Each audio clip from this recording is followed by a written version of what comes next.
Das laatste 2 weken is Pastor Irvin Cornelsen was hier bij Lebenswasser kwijt. Hij heeft geredet aan het thema van Beloonunk als wichtig.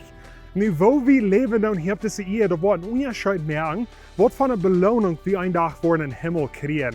Nu, some van ons gruwt het, wenn wir leben in einer ungerechten Welt. Wir kijken om ons en we zijn het stelig en merdig, die gaan vrij en niets passiert nu eens. En we zijn goede, oprechte mensen die moeten vielleicht voor levenstijd eens zo baan zetten. En so wir leben in einer ungerechten, verfallene Welt. En so wir gruwlen ons voor een gerechtsdag wat we een dag voor een Himmel haben.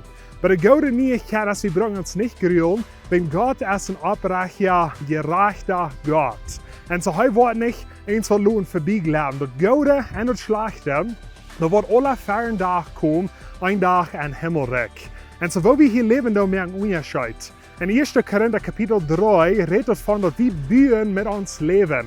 Nu met wat we bühen doen, dat is op te ons. We kunnen entweder met gold bühen, met zilver, dierensteiner, oder Halt oder Stroh. Und so ein Tag in Himmel wird uns lebendig tot vier gehen. Dat Stroh und dat Halt, dat wordt verbrennen und dat wordt überbleiben, dat Gott, dat selber die dierensteiner, dat zijn de gouden woorden wat we in het leven gaan gedaan.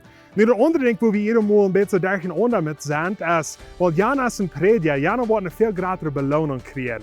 Niet unbedingt. Een huismama kan krijgen een grote beloning krijgen, als vielleicht een prediger komt. Dat heeft te doen met de woorden wat we doen op de aanstelling wat er hing is. Wenn we een oprechte aanstelling hebben, dat we wel een goede doen van ons nächsten.